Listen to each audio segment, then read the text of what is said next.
Hello student, आज की class में हम स्टार्ट कर रहे हैं मिसलेनियस वाले क्वेश्चन 6 से स्टार्ट कर रहे हैं ना। इसके पहले हमने देख लिया था, 5th तक कंप्लीट कर लिया था। चैप्टर 3 का जो मिसलेनियस पार्ट रह गया था तो उसको हम सॉल्व कर रहे हैं। तो क्वेश्चन नंबर 6 देखिए, solve the system of linear equation by matrix method.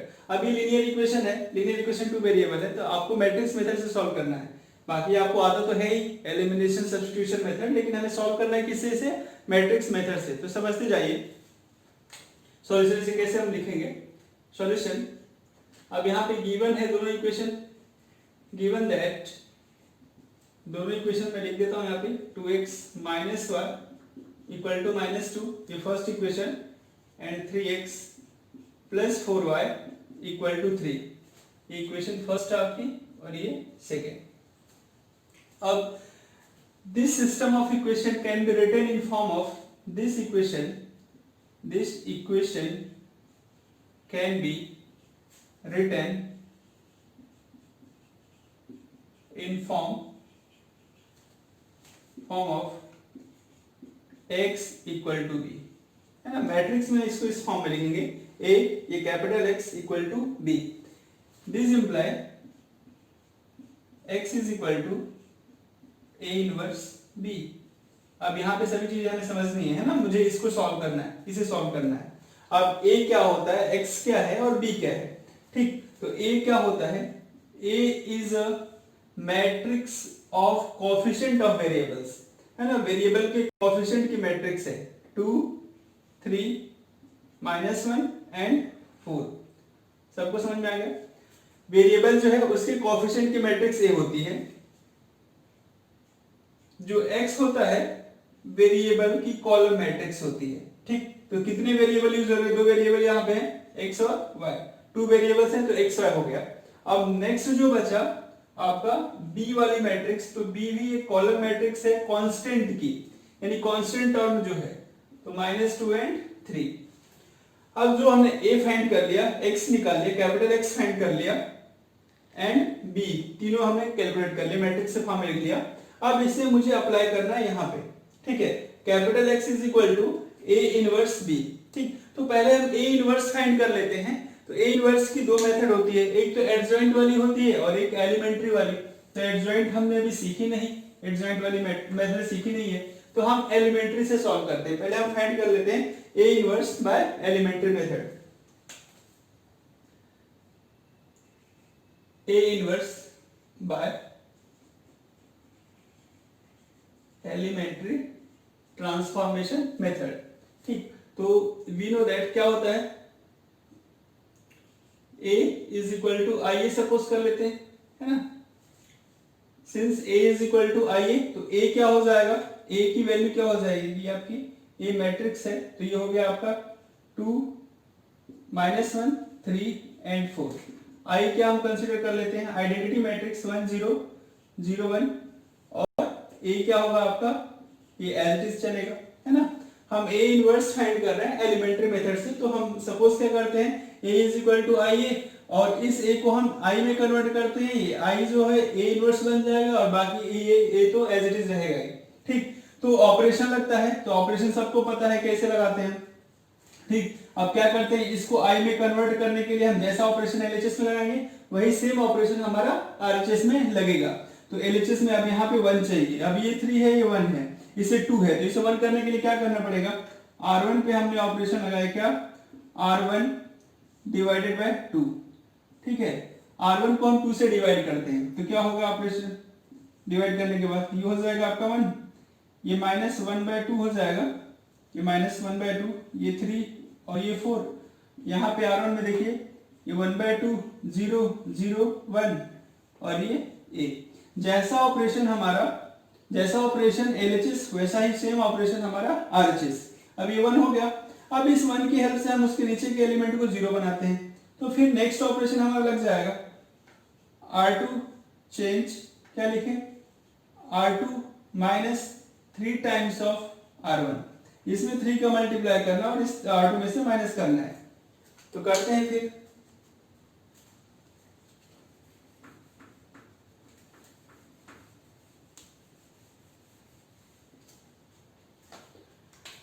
तो ये हो जाएगा हमारा। नेक्स्ट देखिए क्या हो जाएगा, ये 1, R1 में तो कोई चेंज नहीं, तो 1 हो गया, ये -1/2 भी हो गया आपका।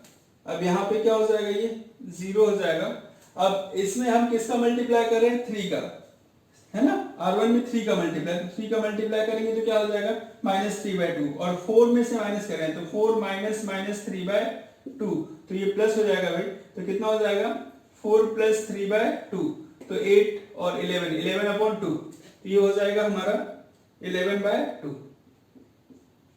ठीक, ये 0 हो गया, ये 11/2 हो गया, बाकी सेम एज इट इज। तो सिमिलरली वर्क कहां पे हमें करना है, इस RHS में। तो R1 पे तो कोई चेंज नहीं है, 1/2, ठीक, ये 0 हो गया। अब 0 -3/2, तो कितना हो जाएगा, -3/2। नेक्स्ट देख लेते हैं, नेक्स्ट क्या हो जाएगा, 1 - 3 में 0, 3 में मल्टीप्लाई करोगे तो 0 ही रहेगा, तो ये 1 ही हो जाएगा, और ये a। ये हो गया स्टेप सॉल्व। अब आगे और हम देखते हैं,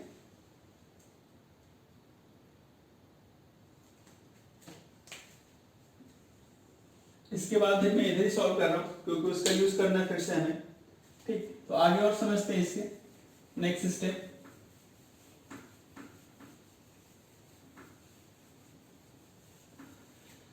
अब हो गया, ये 1 बन गया, ये 0 हो गया। अब हमें इस डायगोनल के एलिमेंट को फिर से 1 बनाना है, तो हमें क्या करना होगा, R2 पे हम ऑपरेशन लगा दें, क्या 2/11 से मल्टीप्लाई कर देते हैं, तो 1 बन जाएगा। तो नेक्स्ट ऑपरेशन है R2 change R2 multiply by 2/11, ये 11/2 है, तो 2/11 से मल्टीप्लाई कर देते हैं, तो क्या बन गई मैट्रिक्स हमारी, देखिए यहाँ पे, ये तो 1 है एज इट इज, ये -1/2 भी एज इट इज, ठीक, ये 0, और ये क्या हो गया हमारा 1। ठीक है भाई, ये हो गया आपका।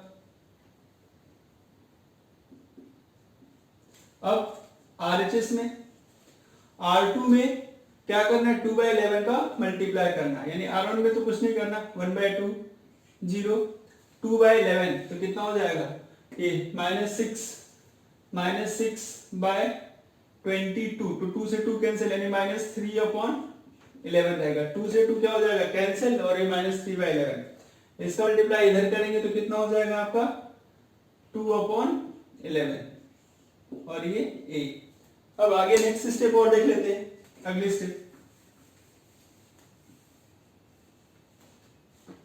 अब क्या करना है, इस एलिमेंट को हमें 0 बनाना है बस, है ना, लास्ट वर्क, इसे हमें 0 बनाना है। तो क्या करना पड़ेगा, R1 पे ऑपरेशन लगाना पड़ेगा। कैसा ऑपरेशन, R1 प्लस कर देते हैं, क्या इसमें 2 का डिवाइड करते हैं, मतलब इस रो 2 में 2 का डिवाइड, यानी 1/2 का मल्टीप्लाई करके R1 के साथ ऐड कर देते हैं, क्योंकि अगर यहाँ पे प्लस का 1/2 और ये माइनस का 1/2 तो 0 हो जाएगा।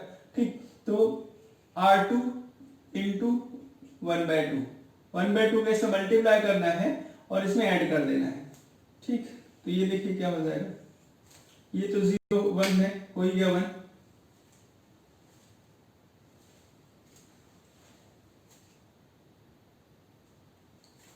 तो ये तो 1 एज इट इज है ना, तो 1 ही हो जाएगा।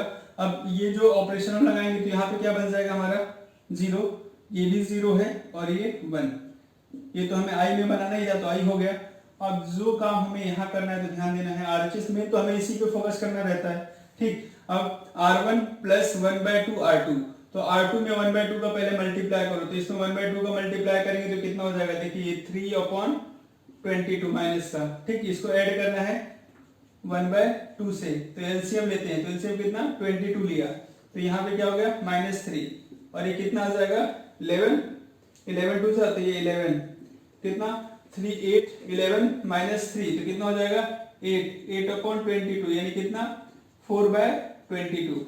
ठीक, तो ये पहला एलिमेंट यहाँ पे क्या हो जाएगा 4/11 है ना, 4/11 2 से डिवाइड किया 4/11। अब नेक्स्ट इसमें क्या करें, हम फिर से मल्टीप्लाई कर देते हैं, किसमें आपका यहाँ पे नेक्स्ट एलिमेंट 1/2 का मल्टीप्लाई, तो कितना हो जाएगा 1/11, तो ऐड करेंगे तो 1/11, 1/2 का तो 2 से 2 कैंसिल, 1/11 इस पे ऐड करेंगे तो यही आएगा। ये फिर इस पे तो कोई चेंज करना नहीं है, R2 पे तो कोई चेंज नहीं होगा, तो ये हो गया -3/11 और ये 2/11। ठीक, अगर हम चाहें तो कॉमन ले लें 1/11 को, तो 1/11 कॉमन कर दिया तो ये हो जाएगा 4, ये 1, ये -3 और 2। ठीक, तो ये हमारा आई हो गया। ठीक, ये जो मैट्रिक्स हमने बनाई और ये ए एज इट इज चलता जाएगा, यहाँ पे भी ए है। ठीक, तो ये पूरी जो मैट्रिक्स है ये ए इनवर्स है और ये आपका ए है। ठीक, और प्रॉपर्टी भी होती है A into A inverse is equal to I. तो जो हमारा ए इनवर्स आया है, क्योंकि हमें ए इनवर्स से मतलब है, तो ए इनवर्स हमने फाइंड कर लिया। तो अब ए इनवर्स हमारा हो गया therefore A inverse equal to 1/11 4 1 -3 2। ठीक, ये ए इनवर्स हो गया। अब इसके बाद हमें क्या करना है, x is equal to A inverse into B. तो हमें इस फॉर्म में लिखना है x is equal to A inverse into B, since x is equal to A inverse into B. तो यहाँ पे सभी वैल्यू गिवन है, a क्या है, a इनवर्स क्या है। अब x क्या हो जाएगा आपका, x तो ये हो गया x y, a inverse find कर चुके हैं तो 1/11 और ये 4 1 -3 2 और बी मैट्रिक्स आपकी -2 एंड 3। तो अब आपका फाइनल चल रहा है, यहाँ पे लास्ट स्टेप चल रही क्वेश्चन की। आपको कुछ नहीं करना, बस मल्टीप्लाई करना है, इसका इसमें मल्टीप्लाई कर देना है। कांस्टेंट टर्म तो ऐसे ही रहने दीजिए 1/11, हम इसको बाद में देख लेंगे। फर्स्ट रो अभी किस ऑर्डर की मैट्रिक्स बनेगी, ये 2x2 है और ये 2x1 है, तो जो मैट्रिक्स बनेगी किस क्रॉस, 2x1 की मैट्रिक्स बनेगी। ठीक, 2x1 की मैट्रिक्स, तो ऐसी मैट्रिक्स बनेगी 2x1 वाली। अब फर्स्ट रो का मल्टीप्लाई फर्स्ट कॉलम किसके साथ, तो कितना हो जाएगा, माइनस का 8 प्लस 3, तो हम लिख दें -5। तो ये पहला एलिमेंट हो गया आपका -5। अब सेकेंड का मल्टीप्लाई फर्स्ट के साथ, तो कितना हो जाएगा, माइनस का 6 और ये कितना आपका +6 और ये +6, कितना 12, ये कितना हो गया आपका 12। अब यहाँ पे क्या था, x y है ना। अब ये कैलकुलेट कर लिया हमने। अब हम क्या करेंगे, 11 का अंदर डिवाइड कर दो, तो डिवाइड करने के बाद क्या हो जाएगा, सभी एलिमेंट में कर देते हैं, -5/11 हो गया और ये 12/11। अब कंपेयर कर देते हैं, ये मैट्रिक्स इसके इक्वल है, तो therefore x is equal to -5/11 and y is equal to 12/11। ये आंसर होता है फाइनल। तो आपको ये कंडीशन याद रखनी है, मेन ये कंडीशन है। हमें जब भी इस टाइप की इक्वेशन वाली मैट्रिक्स आती है तो हमें सपोज करना है capital X is equal to A inverse into B, और ए इनवर्स फाइंड करना रहता है। तो ए इनवर्स जैसे ही हम कैलकुलेट कर लेंगे, फिर उसमें बी वाली मैट्रिक्स यानी जो कांस्टेंट की हम कॉलम मैट्रिक्स बनाएंगे उसका मल्टीप्लाई करेंगे। मल्टीप्लाई करने के बाद जो भी इधर रिजल्ट आएगा फिर कंपेयर कर लेते हैं, क्योंकि इधर भी एक कॉलम मैट्रिक्स रहेगी और इधर जो फाइनल रिजल्ट होगा उसमें भी क्या होगा, कॉलम मैट्रिक्स होगा। तो हम दोनों एलिमेंट की दोनों मैट्रिक्स इक्वल हो गई, तो करस्पॉन्डिंग एलिमेंट को हमने क्या कर दिया, कंपेयर कर दिया। तो x की वैल्यू -5/11 और y कितना हो गया 12/11। तो लिख लीजिए ये क्वेश्चन।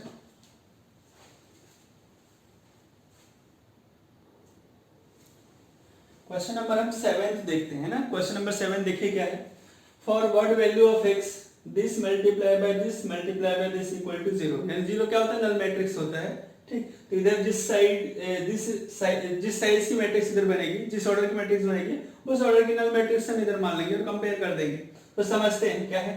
अब देखिए इन तीनों मैट्रिक्स को मल्टीप्लाई करना है, तो ये मैट्रिक्स पहली जो मैट्रिक्स है उसका ऑर्डर क्या है 1x3, इसका 3x3 और ये आपका 3x1।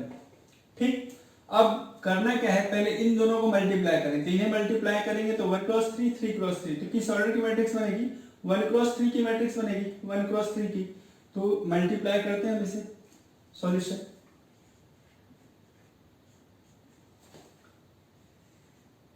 1 2 1, इसमें मल्टीप्लाई होगी आपकी 3x3 वाली 1 2 0 2 0 1 and 1 0 2, again multiply 0 2 x compare by null matrix.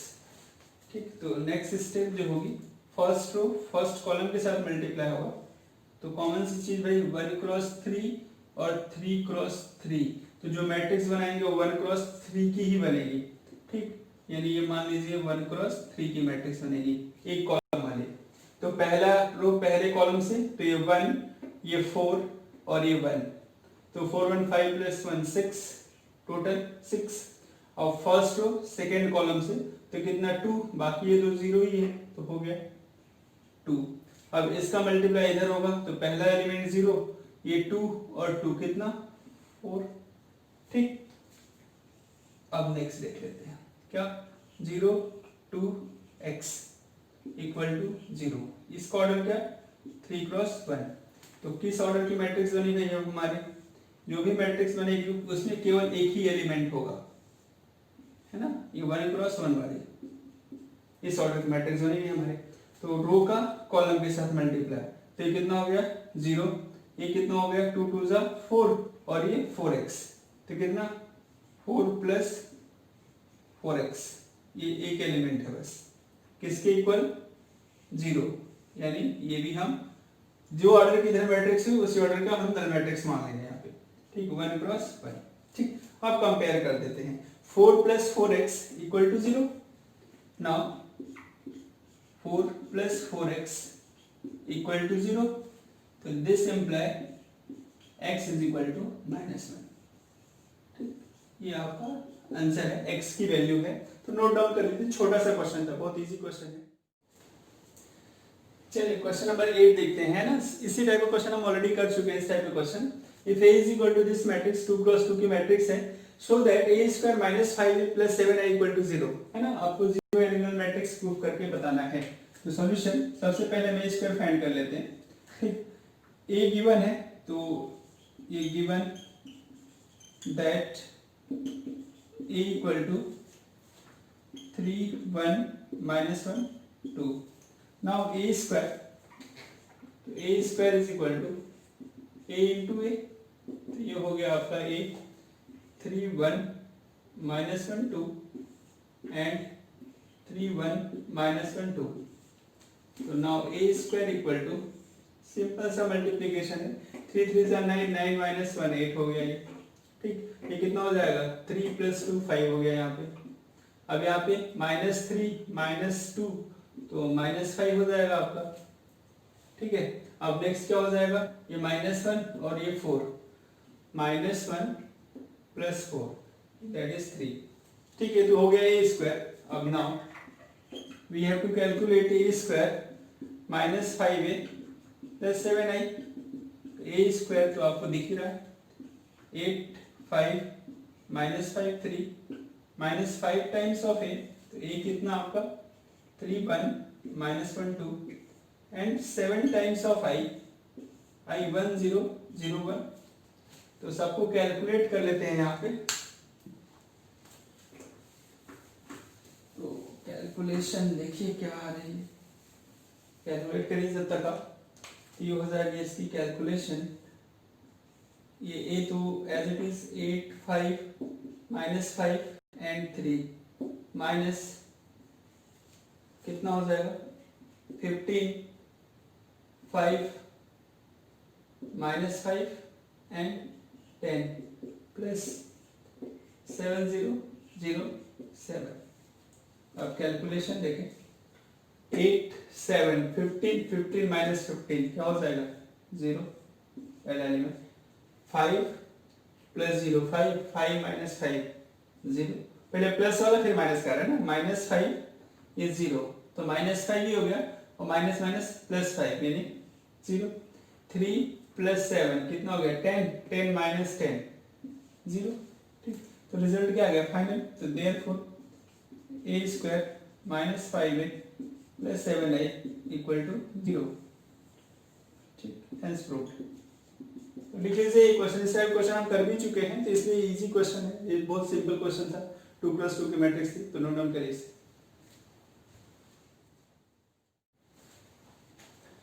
चलिए बच्चों क्वेश्चन नंबर 9 देखते हैं, है ना। 9th क्वेश्चन भी देखिए बहुत इजी क्वेश्चन है ना, इस टाइप का क्वेश्चन अभी किया हमने। अब इसमें क्या है, this multiply by this equal to 0 है ना, जीरो इन नल मैट्रिक्स। तो आपको x की वैल्यू फाइंड करना है। तो सॉल्यूशन समझ लीजिए इसका भी, सॉल्यूशन डायरेक्ट लिख रहा हूं मैं। ये क्या है आपका 1 क्रॉस 3, ये 3 क्रॉस 3 और ये 3 क्रॉस 1। पहले इन दोनों को मल्टीप्लाई करते हैं तो ये क्या होगा, किस ऑर्डर की मैट्रिक्स बनेगी, 1 क्रॉस 3 की बनेगी मैट्रिक्स, है ना। तो मैट्रिक्स 1 क्रॉस 3 की बनेगी, तो मल्टीप्लाई डायरेक्ट कर देता हूं मैं 1 क्रॉस 3 की मैट्रिक्स फर्स्ट रो का फर्स्ट कॉलम के साथ। तो कितना हो जाएगा, ये 2x सॉरी है ना 2x हो जाएगा, ये 0 हो गया और ये -2। तो पहला एलिमेंट हो जाएगा x -2, डायरेक्ट मल्टीप्लाई कर रहा हूं, इसका मल्टीप्लाई इधर कर रहा हूं तो कितना हो जाएगा 0, ये -10 और ये भी 0, ये -10 हो गया। इसका मल्टीप्लाई इसके साथ तो कितना 2x -5 -3, तो 2x -8 ये हो गया मल्टीप्लाई। अब किसके साथ मल्टीप्लाई, x 4 एंड 1 4 1, ठीक। प्रूव करके क्या लाना है, ये 0 नहीं 0 दिया हुआ है तो हमें x की वैल्यू फाइंड करनी है। अब इसका मल्टीप्लाई इसके साथ, तो ये किस ऑर्डर की मैट्रिक्स 1 क्रॉस 3 की और ये 3 क्रॉस 1, मल्टीप्लाई होने के बाद 1 क्रॉस 1 की मैट्रिक्स बनेगी। यानी कैसी मैट्रिक्स बनेगी हमारी 1 क्रॉस 1 वाली मैट्रिक्स, यानी केवल एक ही एलिमेंट होगा उसमें, ठीक 1 क्रॉस 1 की मैट्रिक्स।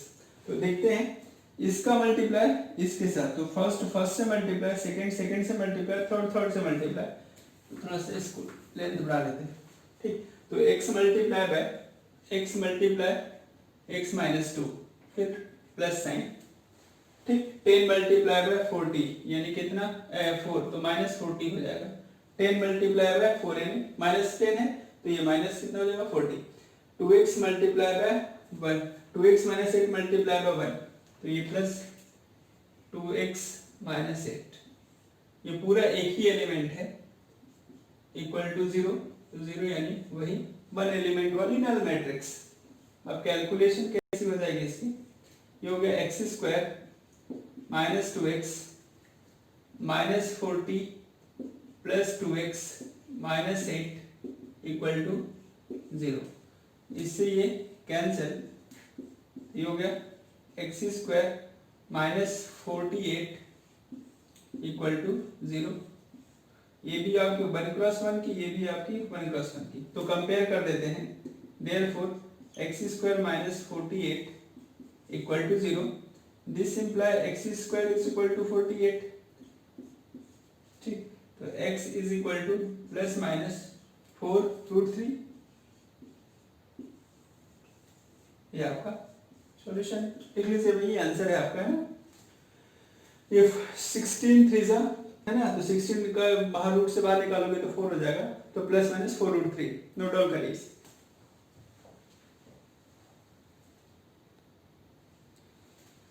चलिए अब क्वेश्चन नंबर 10 हम देखते हैं, जो मोस्ट इंपोर्टेंट क्वेश्चन है। थोड़ा सा ये लेंथी है, क्वेश्चन भी बड़ा है, तो आप समझिए इसे ध्यान से।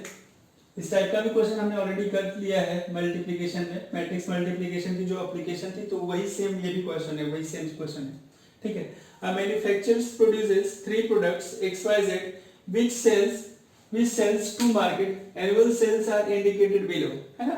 कोई मैन्युफैक्चरिंग कंपनी है, ठीक है, तो 3 प्रोडक्ट्स बनाती है XYZ, जिसको 2 मार्केट में क्या करती है, वो सेल करती है ना। एनुअल सेल्स इन 2 मार्केट्स, तो ये मार्केट 1 है और मार्केट 2, ठीक। प्रोडक्ट क्या है, तो मार्केट 1 में क्या करती है, X जो प्रोडक्ट है उसका 10,000, ठीक, Y प्रोडक्ट का 2000 और Z प्रोडक्ट का 18,000, ठीक है।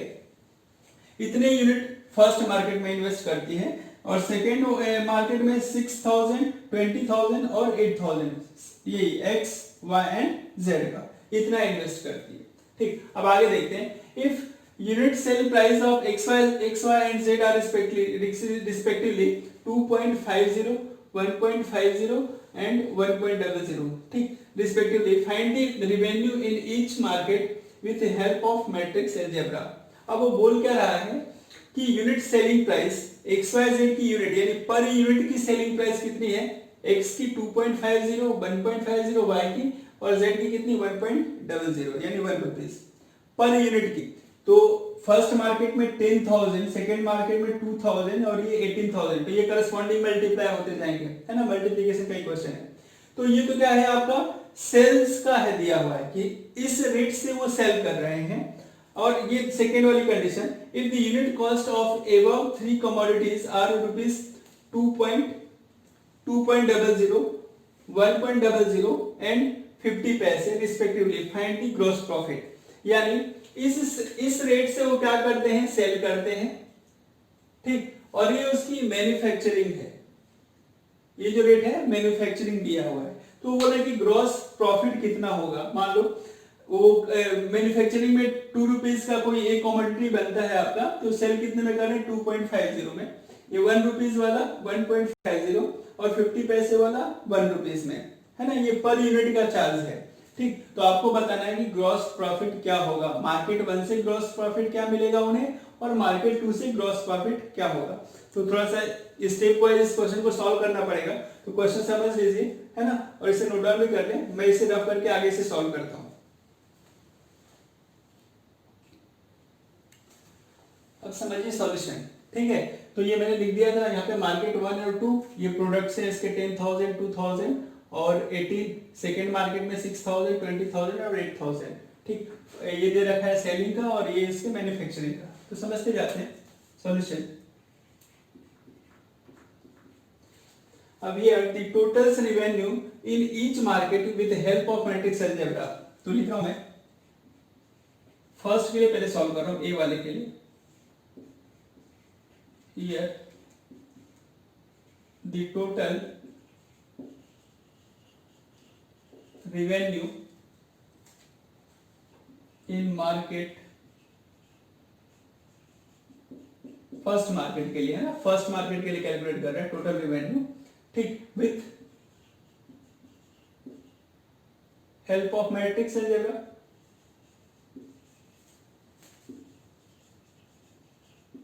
मैट्रिक्स अलजेब्रा, तो मैट्रिक्स मल्टीप्लिकेशन से ही सॉल्व करना है इसे।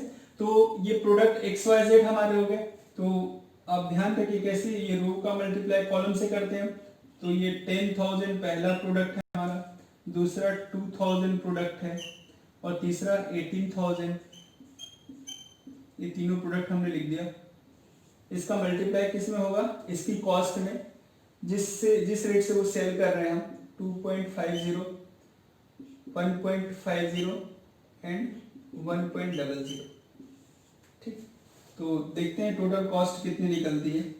10 का मल्टीप्लाई इसमें तो कितना हो जाएगा, 10 इंटू 2.50, ये भाई 1 कॉलम और ये 1 रो, तो केवल एक ही टोटल एलिमेंट बनेगा यहाँ पे, है ना, एक एलिमेंट वाली मैट्रिक्स बनेगी हमारी।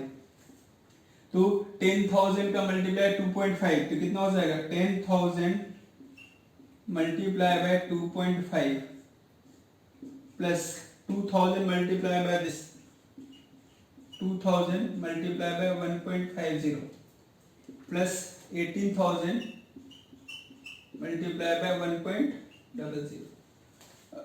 अब ये पूरा केवल एक ही मैट्रिक्स है भाई, है ना, एक एलिमेंट वाला। तो ये हो जाएगा 25,000 प्लस ये हो जाएगा आपका 3,000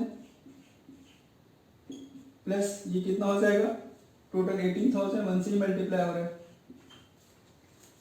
तो ध्यान दीजिए इनका टोटल कितना करेंगे तो टोटल कितना हो जाएगा, 25, 18 और 25 प्लस 3 28, 28 प्लस 18, यानी टोटल कितना हो जाएगा ये हमारा 46,000, ठीक। तो ये क्या आ गया हमारा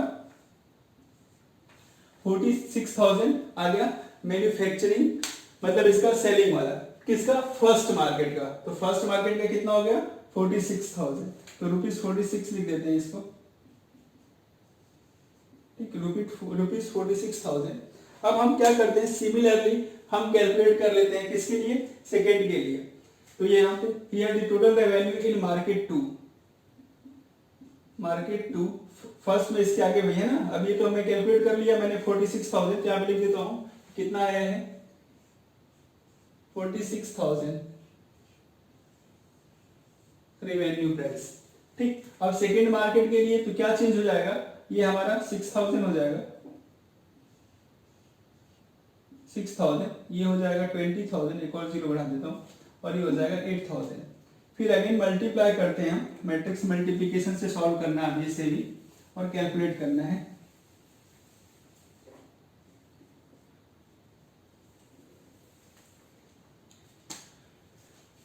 तो अगेन उसके बाद ही जस्ट सॉल्यूशन आपको लिखना है। तो कितना हो जाएगा 6 इंटू 2.5,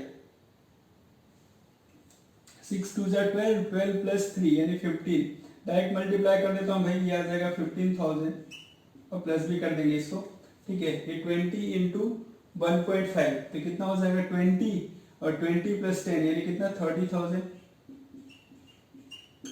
नेक्स्ट 8 इंटू 1 तो ये 8,000 मैट्रिक्स है।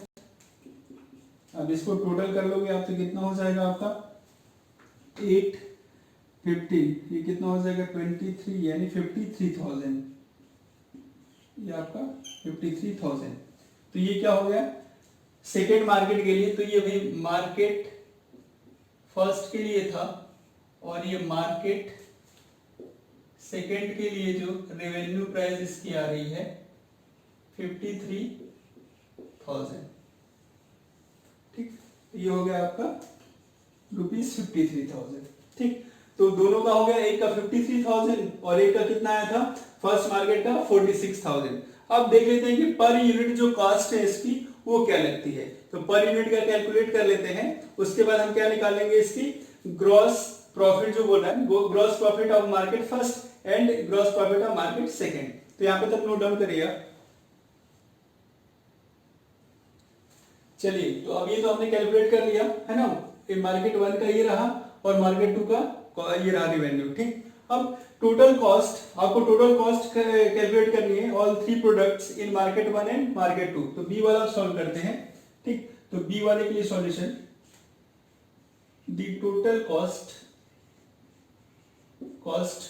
Of all three product in market 1 can be represented by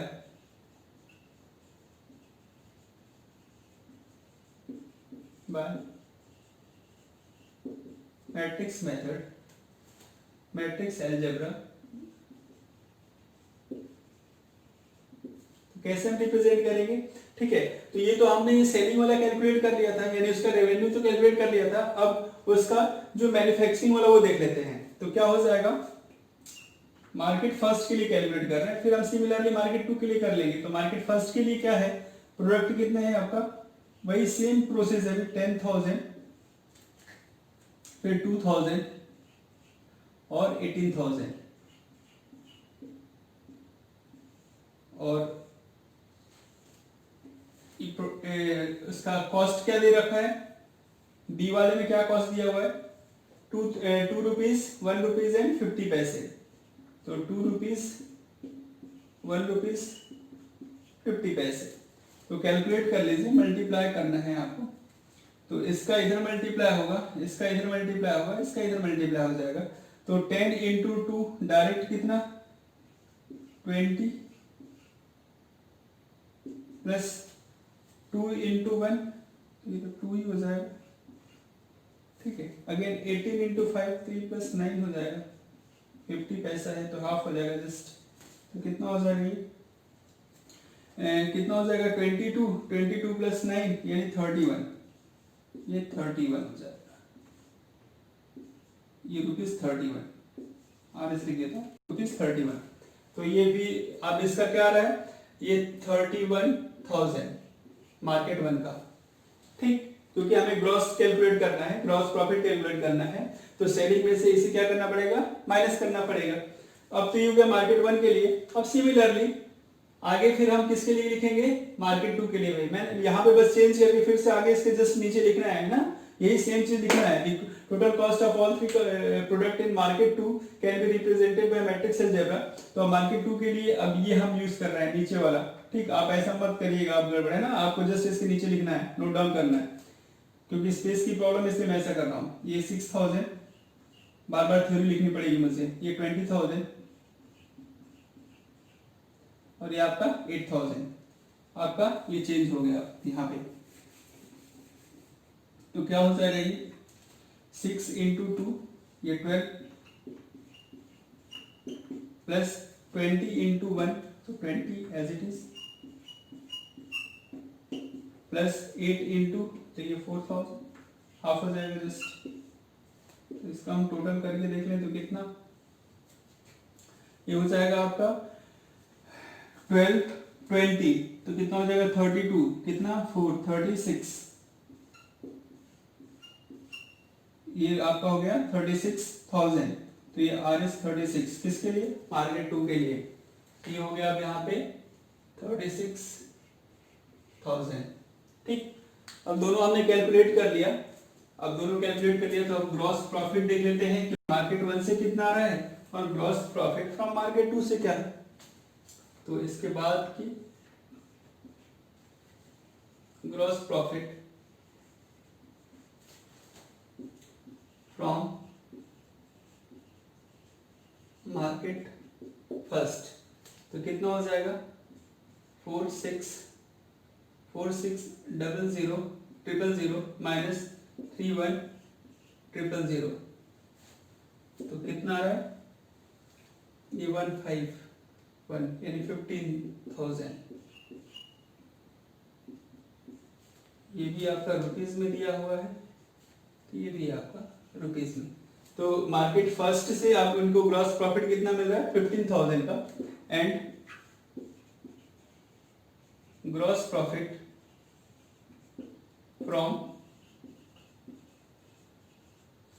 market 2 market second 2 से तो रुपीस इसमें था कितना रेवेन्यू कितना था 53,000 माइनस 36,000 माइनस कर लेते हैं तो ये भी रुपीस में ही आएगा 13 माइनस 6 7 और ये 17,000 ठीक है। तो मार्केट फर्स्ट से 15 और मार्केट सेकंड से 17,000 तो ये इसका फाइनल आंसर है।